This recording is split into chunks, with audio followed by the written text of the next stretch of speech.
Download the AllStar app. Make your picks for UFC fights, challenge your friends, level up and win prizes. Link in description. Get it now. All right, UFC Tampa going down. Last event of the year for the UFC, and we got a women's. Is this strawweight, right? Women's strawweight. Some of the kind of like prospects in the division are facing off. Piera Rodriguez versus Josephine Knutson. Is that how you say it? Knutson, right? La Fiera versus Thunder. Those are the nicknames. I feel like nicknames are, most of them are like kind of dumb. You know what I mean? Just they kind of sound dumb, don't they? Most of them, most of them, they're just kind of stupid, right? But we just play along with it like it's normal. My favorite's the killer gorilla. Yeah. What about the Mongolian murderer? Oh yeah. He was recently here at the gym. He fought for the UFC, he still fights for them. Anyways, these girls, Rodriguez and Knutson, man, let's get into some of them. A lot of these girls might be new to a lot of people. So let's start with Rodriguez. Rodriguez, 32 years old. Right now she's sitting on back-to-back losses. Started her UFC career in 2022 with back-to-back decision wins over Kay Hansen and Sam Hughes. And I feel like Kay Hansen, Sam Hughes is a pretty good win, right? And then she came into 2023, lost by submission against Joan Robertson, and then she lost her last fight because of intentional headbutts. That means she was disqualified for throwing intentional headbutts. I don't know what was going on in that situation, like what's going on in her mind where she's like throwing headbutts. Like, what do you think of that? What do you think? I don't know, man. It's not Lethway, right? It's MMA. So, yeah, I don't know. Maybe this is a mental block with her, especially with losing her last fight as well. She just felt like she needed to produce, and sometimes your brain just, goes out of order when you're fighting, right? So it's like when shit like that happens, it's like it's hard for me to actually be angry with them, because I know what it feels like to be in a fight, and I know that a lot of the time, it's like it's like an out of body experience, but obviously when you're in the UFC, you should have some sort of awareness, right? And you should understand the rules to a certain extent. So yeah, that is a shitty situation, of course. I know that she was hyped when she first came to the UFC. I remember which event it was, but there was a whole, they made this whole video about her and her. Oh yeah, she was on Contenders. Yeah, she was on So I remember watching that and them hyping her up, and I feel like that can probably fuck with you mentally as well, because it's like, okay, the UFC, these people see me as being the next prospect, so I have to produce, right? And that amount of pressure, especially with a loss as well, could have just, mental breakdown. Something off. Mental breakdown. Wrong time to have a mental breakdown. Yeah, in the middle of a fight. Yeah, so she was undefeated, and like I said, she's on a 2-fight losing streak. This is a 2-fight losing streak, first time in her career. Yeah. So she's won every fight up to that point, and then she's reached a certain level.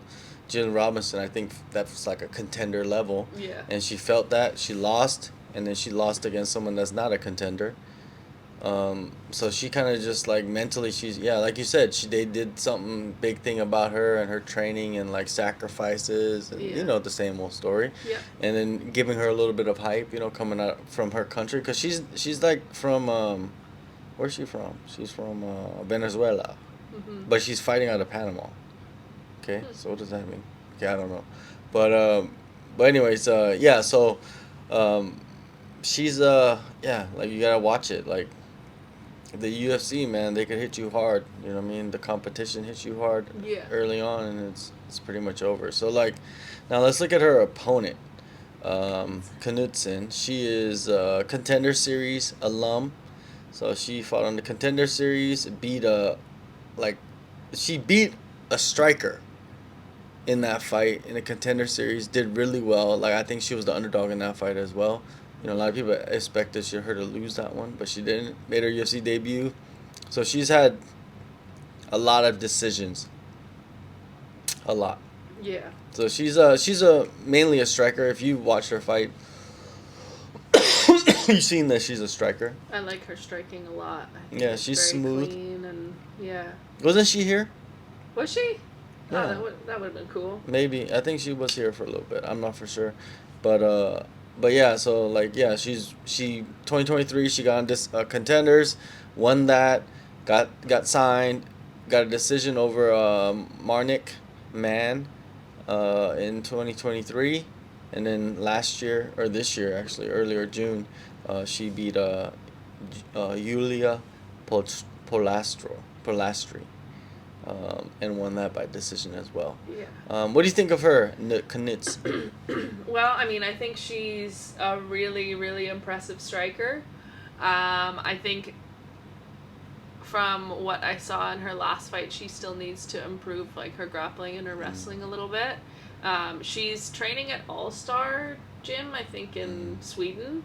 So that's like heavy wrestling, right? That's where Hamzat is training and everything like that. So I feel like she's at the right place to learn that stuff. But I think yeah, she's dominantly, you know, a kickboxer, and her kickboxing is amazing. I love watching it. But this is MMA, you know, so she needs to continue to get challenged in that field, and we need to see that other side of her, right? We haven't really seen much of it. I mean, in her last fight, I think she got taken down pretty easily. So, in terms of this fight, I think that's where is it Piera? Yeah. Piera, that's how you say it?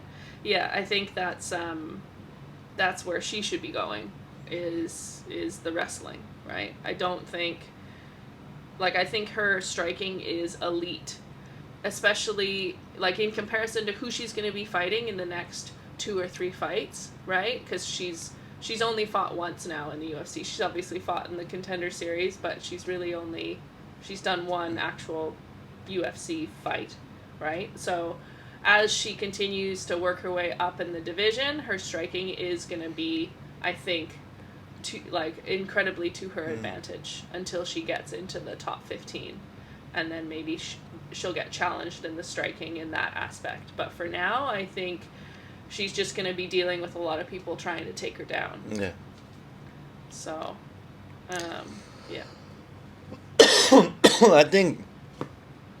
I think that Josephine, I think she just does what she normally does in this fight and wins the fight by decision. I think that's what happens in the fight.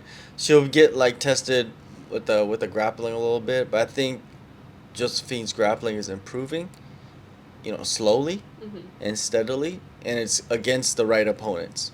Yes. Right? And for me, like Pierra, her like being on this losing streak and like her lapse in her mind, like something's wrong, like, you know, like mentally, not like wrong mentally, but I'm saying like something's like messing with her mentally, and you know, maybe she's just jumping into this fight a little too early. You know, maybe she needed more time away to just like chill out and unplug or something. I think maybe she needed that, but who knows, right? Who knows? Because some fighters, they're fighting for the paycheck. Yeah. So who knows, right? Who knows what's happening? But I see Josephine winning a decision with her striking.